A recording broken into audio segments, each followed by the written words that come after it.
Tag på udveksling med Dansk ICYE.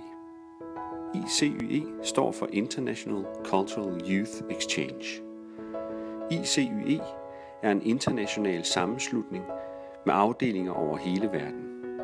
Vi tror på, at udveksling kan være med til at skabe forståelse og nedbryde fordomme på tværs af kulturer. At tage på udveksling er en god mulighed for dig som ung for at udvikle dig personligt, fagligt og socialt, samtidig med at du får dit livs oplevelse. Hos Dansk ICYE har vi flere forskellige programmer, og du kan komme afsted i alt fra en måned til et år. Alle vores programmer handler om at bo og arbejde frivilligt i et nyt land, og på den måde opleve kulturen helt tæt på. Du kan enten bo hos en lokal værtsfamilie eller i lejlighed med andre frivillige. Projekterne, hvor du kan komme til at arbejde, er meget forskellige. Du kan for eksempel undervise, arbejde med landbrug, menneskerettigheder eller sport. Du kan passe dyr, børn eller hjælpe handicappede.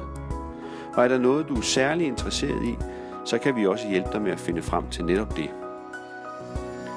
Dansk ICYE er en non-profit organisation, og det er blandt andet på grund af økonomisk støtte fra forskellige interesseorganisationer, at vi kan tilbyde udvekslingsophold til lave priser.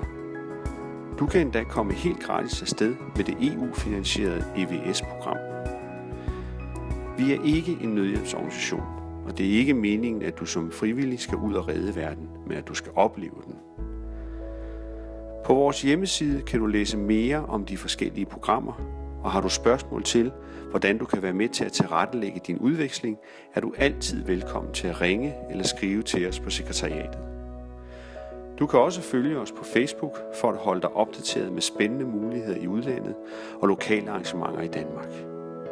Kom og vær med.